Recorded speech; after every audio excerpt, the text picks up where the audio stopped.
Sebelum dunia mengenal takhta dan mahkota, berdirilah sebuah peradaban agung di tepi sungai Indus. Mohenjo-daro, kota yang gemilang, namun menyimpan bisik-bisik pengkhianatan dan air mata tersembunyi. Di tengah gemuruh sejarah, seorang pemuda bangkit melawan arus, menantang kuasa demi cinta dan keadilan. Inilah kisah dari tanah yang hampir dilupakan waktu. Di desa Amri yang damai, sekelompok pria menantang arus sungai Sindhu, dipimpin Sarman, pemuda gagah bertombak trisula. Bukan ikan yang mereka buru, melainkan seekor buaya raksasa, bayang maut yang mengintai. Dalam denting nyali dan deru ombak, Sarman mengayunkan senjata, dan sang penguasa air pun tersungkur.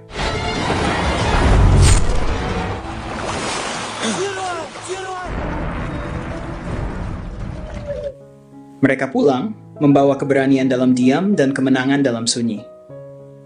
Sarman tumbuh dalam naungan kasih Paman Durjan dan Bibi Bima.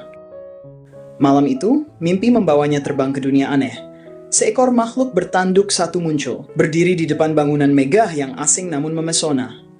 Pagi menyapa, dan ia ceritakan kisah mimpinya, namun sang bibi hanya tersenyum, menyebutnya sekadar bunga tidur. Hari itu panen mengecewakan, Paman mengeluh, bumi seakan enggan memberi. Sarman gelisah sembari mengajukan hasrat lama yakni ingin berdagang ke Mohenjo-daro, kota agung yang berdenyut dalam nadi peradaban. Tapi, seperti 2 kali sebelumnya, sang paman menolak, dingin dan tegas tanpa alasan. Sarman tak mengerti. Kenapa ia dilarang? Apa rahasia yang disembunyikan di balik dinding diam pamannya?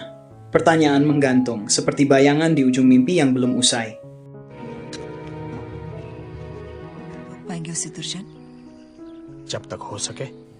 Di balik sunyi desa Amri yang terasing, Sarman menyimpan gelora rindu akan dunia luar. Kepada Hojo, sahabat setia, ia bisikan resah dan tanya, mengapa Mohenjo-daro seolah terlarang baginya, padahal langkah ke sana bukanlah hal asing bagi warga lain. Sejak kecil, matanya memandang Cakrawala dengan harap, ingin mencicipi hiruk-pikuk kota, merasakan denyut hidup yang berbeda, dan mungkin, di sanalah takdir mempertemukannya dengan cinta sejati. Pada malam yang sunyi, Sarman membangunkan Hojo, didorong mimpi besar yang tak bisa ditunda. Mereka hendak pergi diam-diam ke Mohenjo-daro, namun langkah mereka dicegat Paman Nurjan.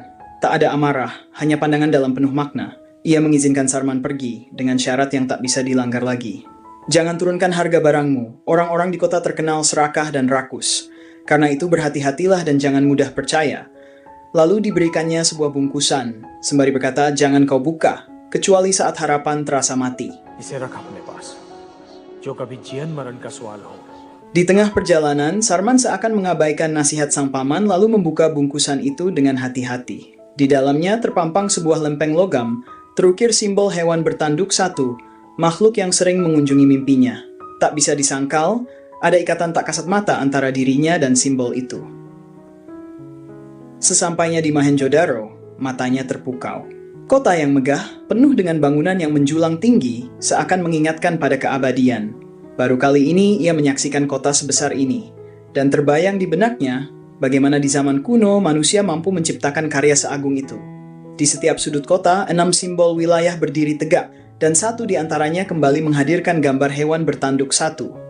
Paman itu menjelaskan, itulah unicorn, lambang suci Mohenjo-daro.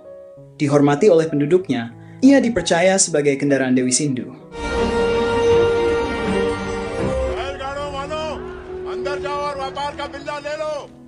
Tatkala Sarman menjejakkan kaki di gerbang kota, langkahnya tertahan oleh sosok renta berbalut lusuh, seorang kakek yang memintanya kembali, menyiratkan bahaya yang tak kasat mata. Hatinya tergerak, dan mantel hangat pun ia selimutin kakek tersebut.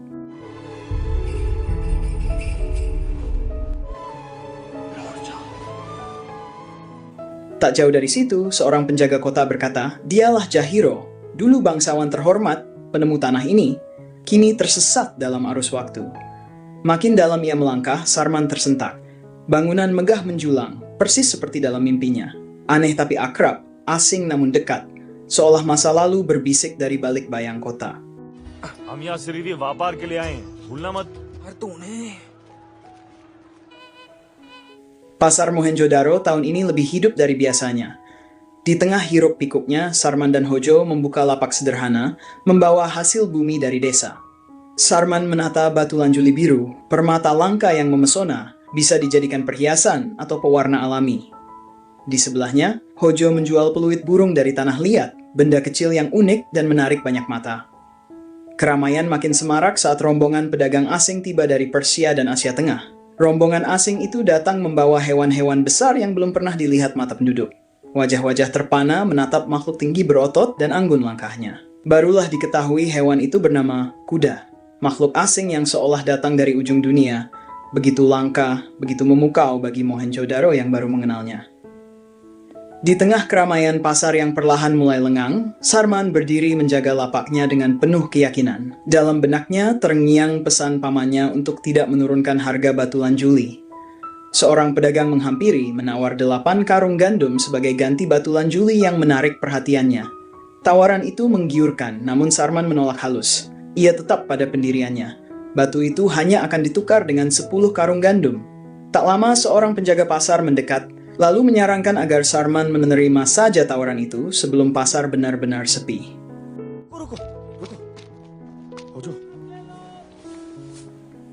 Ternyata pria itu bernama Lothar, si penjaga kota, yang kagum oleh cahaya hati Sarman. Pedagang asing yang menyelimuti si miskin Jahiro dengan mantel kasih dan belum pernah ada kebaikan semurni itu di tempat ini. Namun kedamaian itu terusik saat Monja, putra raja yang pongah, datang membawa keserakahan terselubung kuasa. Dengan barter tak adil, ia menindas para pedagang. Harga dipaksa rendah, dan penolakan dibalas pengasingan. Tapi Sarman tak tinggal diam, ia maju, lantang berkata, aturan dagang hanya satu, yaitu keadilan. Amarah membuncah di wajah Monja. Namun sebelum badai tiba, Lothar cepat menenangkan. Dia pendatang baru, ujarnya lembut. Monja pun berlalu, membawa dendam dalam diam. Dan Sarman, ia tetap berdiri, meski angin ketidakadilan mencoba merobohkannya.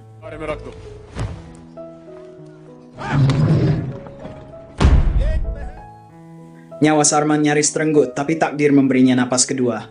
Lothar, sang penyelamat, memperingatkan, hari ini kau beruntung, tapi lain waktu mungkin tidak ada tangan yang menolong. Tak lama, mata Sarman terpaut pada sosok gadis yang memancarkan cahaya lembut di kejauhan. Gadis cantik itu bernama Chani, putri sang pendeta. Ia dihormati laksana titisan Dewi Sindhu dan lambang harapan bagi masa depan Mohenjo-daro.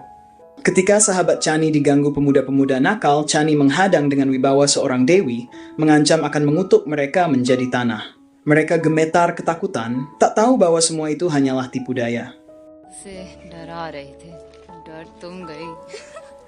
Kecantikan Chani membuat hati Sarman bergetar sampai ia ditegur Lothar agar jangan terlalu lama menatap gadis kerajaan. Tapi justru disitulah Sarman terpaku, menantang larangan dengan tatapan yang tak ingin pulang.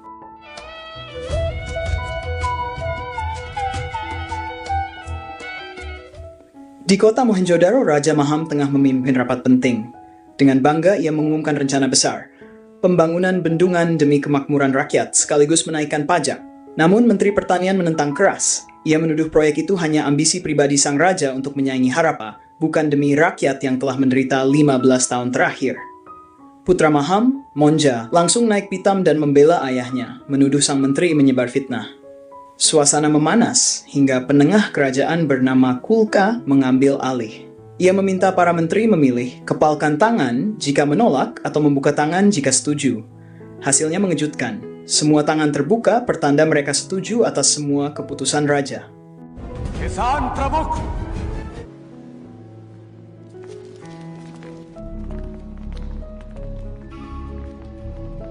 Adegan berpindah ke 15 tahun silam. Ternyata Maham dulunya berasal dari kerajaan Harappa dan menjabat sebagai kepala perdagangan. Namun di balik kedudukannya yang terhormat, ia menyelundupkan hasil kerajaan ke negara lain secara diam-diam. Ketika aksinya terbongkar, sang raja murka dan mengusir Maham beserta seluruh keluarganya dari kerajaan. Pengusiran itu menjadi luka mendalam. Sejak saat itu, Maham menyimpan dendam yang membara. Ia bersumpah akan menguasai Mohenjo-daro sebagai bentuk balas dendam atas penghinaan yang ia terima, bahkan tak segan untuk menyingkirkan siapapun yang berani menentangnya.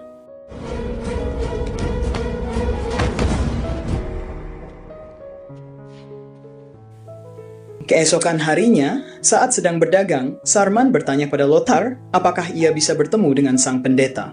Lothar menjelaskan bahwa hanya orang-orang tertentu yang memiliki simbol khusus yang boleh bertemu dengan pendeta.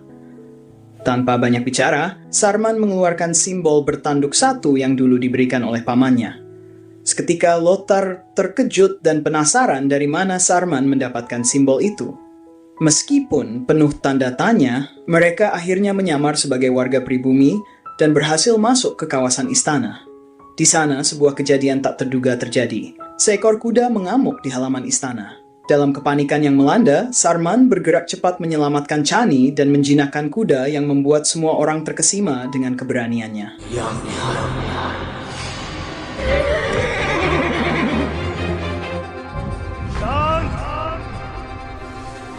Keberanian Sarman membuat sang pendeta berterima kasih dan Chani terpukau. Di hadapan mereka, Sarman memperkenalkan diri sebagai petani dari desa Amri. Sejak itu, benih cinta mulai tumbuh antara Chani dan Sarman. Saat mengunjungi kuil, Sarman bertanya tentang hewan bertanduk satu yang kerap muncul dalam mimpinya. Pendeta menjelaskan bahwa itu adalah unicorn, kendaraan suci Dewi Sindhu, yang kini hanya tinggal legenda. Ketika Sarman menunjukkan simbol pemberian pamannya dan menyebut nama Durjan, serta ayahnya Serujan yang telah meninggal karena wabah, sang pendeta tampak terkejut dan pergi tanpa menjawab, membuat Sarman curiga ada rahasia besar di balik simbol itu. Belum juga mendapat jawaban, tiba-tiba utusan kerajaan datang membawa kabar buruk. Pajak akan dinaikkan 2 kali lipat. Warga menjadi sangat marah. Untuk makan saja sudah tidak cukup, apalagi harus membayar pajak yang berlipat. Sarman pun memberanikan diri untuk melawan. Ia berkata bahwa lebih baik mati di tangan Maham daripada harus mati karena kelaparan. Seluruh warga pun berdiri mendukungnya, membuat utusan kerajaan gemetar ketakutan.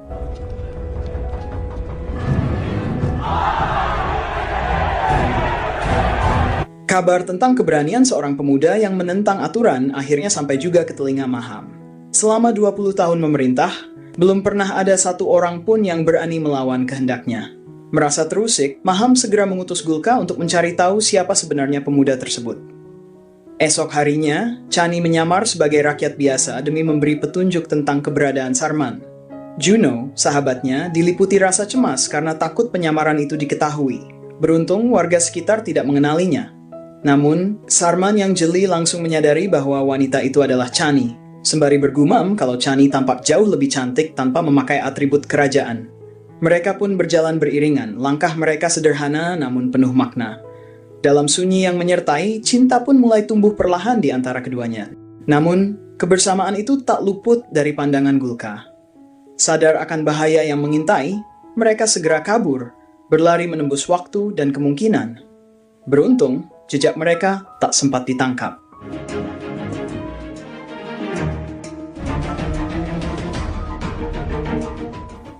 Meski Gulka belum mengetahui siapa pria yang berani menentang pajak kerajaan, ia berkata bahwa Chani terlihat bersama seorang pria asing. Berita itu membuat Maham sang raja segera bertindak. Ia merancang rencana pernikahan antara putranya, Majo, dengan Chani. Bukan karena cinta, tetapi demi menjaga kekuasaan.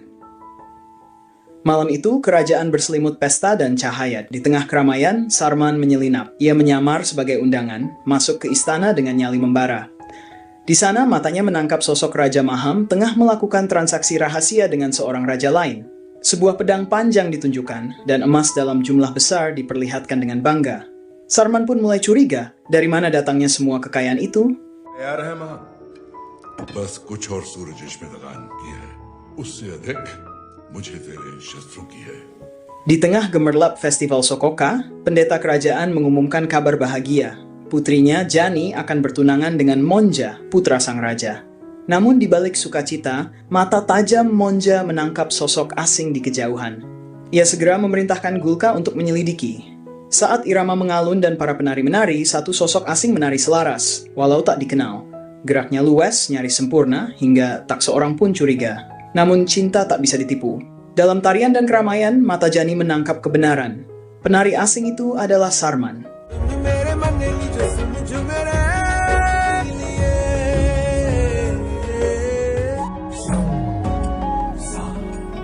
Setelah tirai pertunjukan tertutup, Sarman tak segera pergi. Ia justru menyelinap ke kamar Chani, didorong rindu yang tak tertahan. Ketika Manjo datang, Chani berdalih tengah berganti pakaian. Di balik pintu yang tertutup, dua hati akhirnya jujur. Mereka saling mencinta, namun tak bisa bersama.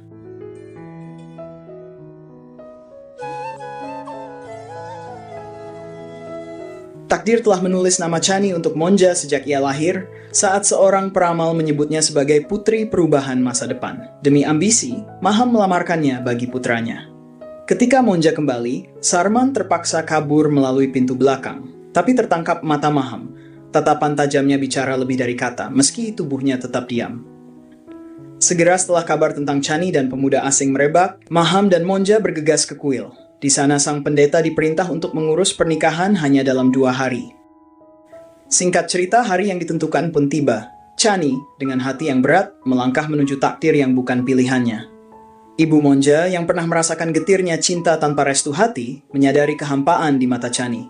Ia tahu Chani tidak mencintai putranya. Namun ia berharap barangkali cinta bisa tumbuh dari keterpaksaan, dan putranya bisa berubah karena kelembutan seorang istri. Di sisi lain, Sarman kembali dengan hati remuk. Ia tahu Chani tak rela, tapi tunduk pada ramalan. Ia memohon, bukan ramalan yang seharusnya menentukan hidup, tapi pilihan sendiri. Namun Chani takut, bukan untuk dirinya, tapi untuk ayahnya, lantaran Maham adalah badai yang siap menghancurkan siapapun yang menolak kehendaknya. Dan saat kata tak bisa lagi menjadi senjata, Monja menyerang Sarman dari belakang. Cinta dan kemarahan pun bertarung, ambisi bertabrakan yang mengguncang segalanya.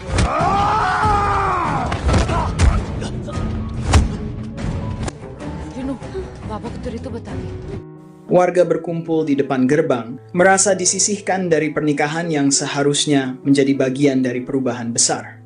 Sementara itu, perkelahian antara Sarman dan Monja terus memanas hingga ke pelataran gerbang.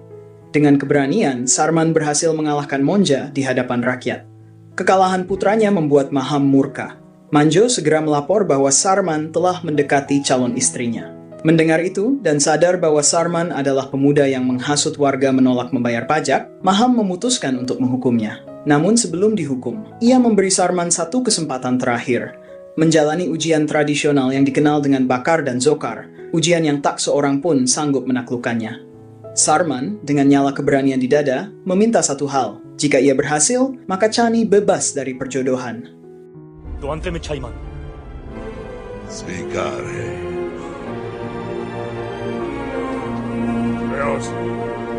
Malam menyelimuti Mohenjo-daro dengan sunyi yang dalam ketika pendeta perlahan menghampiri Sarman.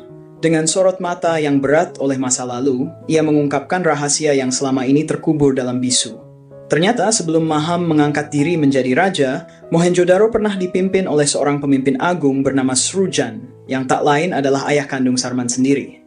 Sang paman, Durjan, telah menyembunyikan kabar kematian Srujan, karena saat itu hatinya lemah dan keberaniannya tenggelam di bawah bayang ketakutan. Srujan adalah cahaya bagi Mohenjo-daro, pemimpin yang bijak yang keadilannya menjadi tempat bersandar rakyat. Namun Maham, sang menteri perdagangan waktu itu, melumuri tangannya dengan niat licik, bertransaksi secara haram dan memecah belah para menteri dengan hasutan. Ia merancang sebuah bendungan besar yang akan menahan aliran sungai Sindhu yang membentang suci dari jantung Mohenjo-daro hingga ke desa-desa yang haus harapan. Katanya, setelah sungai itu dibelokkan, tanah keringnya akan dijadikan tambang emas. Semua ini demi kesejahteraan rakyat. Namun Srujan tak bisa tinggal diam. Baginya sungai Sindhu bukan hanya air, melainkan lambang kesucian, napas yang menghidupi peradaban. Bahkan Paman Durjan, sang menteri pertanian, turut cemas. Bila bendungan itu terbangun, maka ladang-ladang akan menjadi debu dan panen tinggal kenangan. Srujan pun melihat lebih dalam. Niat Maham bukan demi rakyat, melainkan dendam. Dendam pada kota Harappa yang pernah mengusirnya dari tanah kelahiran. Maka Srujan berdiri tegak, menyeru para menteri untuk memilih dengan hati, bukan dengan ketakutan. Tibalah saatnya memilih. 7 tangan terangkat mendukung Srujan, lambang harapan dan kebenaran. Sementara 7 tangan yang lain terkepal mendukung Maham, simbol kekuasaan dan ambisi. Di antara dua sisi itu, pendeta berdiri dalam kebimbangan. Sebagai pemuka yang menuntun jiwa, ia tahu apa yang benar, namun kata-katanya dibungkam oleh bayang ancaman. Dan dalam gemetar batin, ia pun terpaksa berpaling, memberikan dukungan pada Maham. Begitulah, dalam diam yang menyakitkan, bendungan itu pun diputuskan untuk dibangun. नगरवासियों ने अपने नगर के लिए चांद से Maham menyewa bandit pegunungan membangun bendungan. Ia dengan lantang mengancam, barang siapa menentang, maka akan dihabisinya tanpa ampun.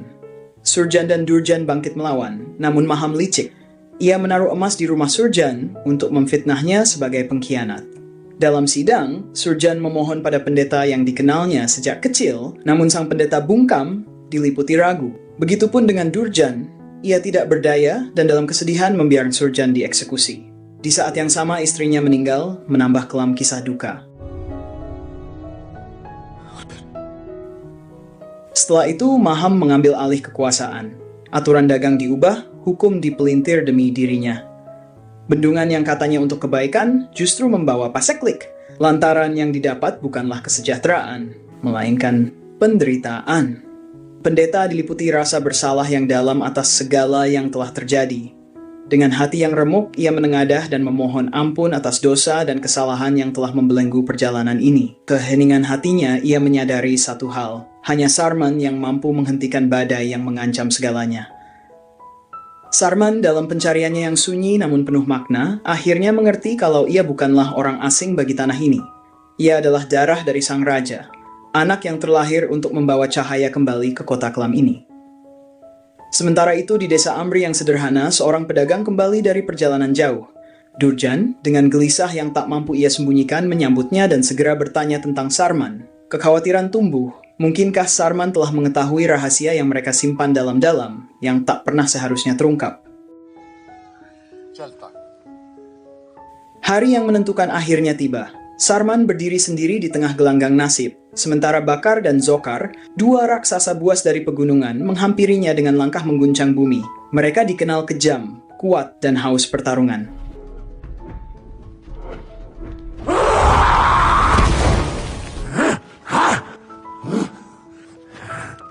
Hojo menatap dengan gelisah. Ia tahu Sarman memilih tombak Trisula sebagai senjatanya. Senjata itu tajam dan berjiwa, tapi kecil dibanding pedang panjang yang kini digenggam oleh para raksasa. Pedang milik Maham yang dibeli khusus untuk pertempuran ini. Ketimpangan itu jelas. Dua raksasa bertubuh raksasa melawan seorang lelaki kecil. Keadilan terasa jauh, seakan menutup mata dan membiarkan nasib berjalan tanpa timbang rasa. Di tengah medan pertempuran yang mencekam, Sarman berdiri tegak menghadapi dua raksasa sekaligus. Tanpa gentar, ia menghadapi mereka dengan keberanian seorang pejuang sejati. Dengan kecerdikan dan strategi yang brilian, Sarman berhasil melumpuhkan salah satu raksasa dalam duel sengit yang mengguncang tanah.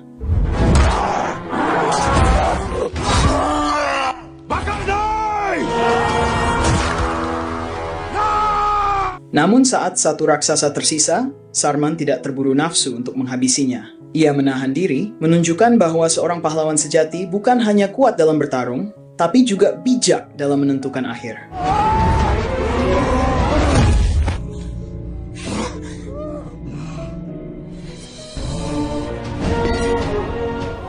Hari itu, di hadapan seluruh penduduk dan penatua yang bijak, ia membuktikan keberanian dan ketulusan, dan akhirnya takdir pun berpihak padanya.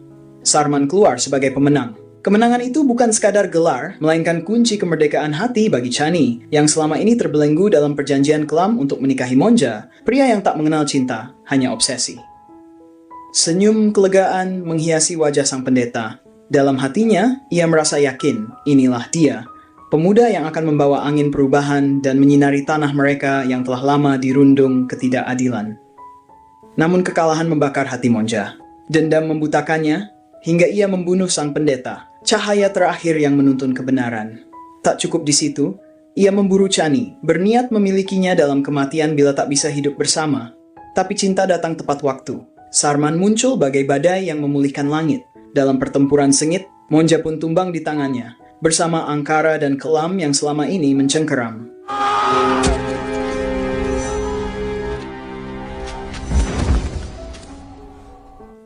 Di tengah duka pemakaman sang ayah, Chani angkat bicara. Suara yang lama terdiam akhirnya pecah. Ia mengungkapkan kebenaran yang diceritakan oleh ayahnya, bahwa Sarman adalah putra Surjan, pemimpin sejati Mohenjo-daro yang dijatuhkan oleh fitnah dari Maham. Jahiro, lelaki sederhana yang pernah menerima mantel dari Sarman, telah lama tahu kebenaran itu. Dengan hati penuh khawatir, ia pernah memintanya pergi karena kota ini terlalu berbahaya bagi pewaris sah tanah mereka. Tak lama berselang datanglah Durjan dan bibinya. Mata mereka yang dahulu tertutup kini terbuka. Mereka sadar Maham telah membutakan keluarga mereka. Kini semua berdiri di sisi Sarman, mendukungnya sebagai pemimpin baru. Namun Sarman tidak menuntut tahta, hanya meminta keadilan, beri tempat yang layak bagi mereka yang dibungkam karena membela kebenaran, termasuk ayahnya. मेरा पापा Durjan penuh sesal mengakui kelemahannya di masa lalu. Tapi Sarman dengan jiwa yang besar memilih memaafkan sebab masa depan lebih layak diperjuangkan daripada masa silam yang menyakitkan. Setelah Monja tiada, ibunya memandang Maham suaminya dengan mata getir. Semua emas dan senjata yang dikumpulkan tak bisa menggantikan putra mereka. Ia berkata, kini Maham merasakan apa yang dulu ia lakukan. Mengambil ayah Sarman dan kini kehilangan anaknya sendiri. Karma telah datang mengetuk dan Maham harus bersiap menyambut kehancurannya sendiri. सृजन का बेटा है वो और उसने तेरे बेटे को. Keesokan harinya, Sarman terkejut melihat penambangan emas masih terus berlangsung, sementara aliran sungai tetap dihentikan. Malam harinya, ia dan warga menyusun rencana diam-diam.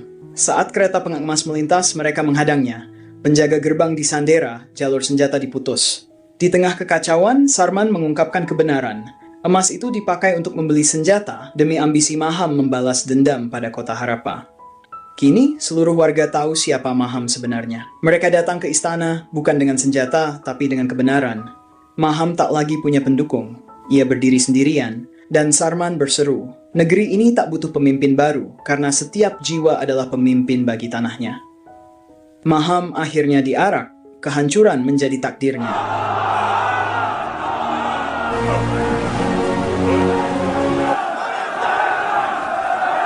Bendungan yang dulu menjadi lambang kekuasaan, kini menanti runtuh. Sarman dan warga bersatu oleh harapan merakit jembatan dari perahu, melintasi arus demi kehidupan. Tapi Jahirom menolak pergi, tanah ini darahnya, dan disinilah ia ingin dikubur waktu. Saat bendungan retak, air mengamuk dalam gelombang dahsyat. Tsunami menyapu segalanya, dan kota pun tenggelam dalam senyap abadi.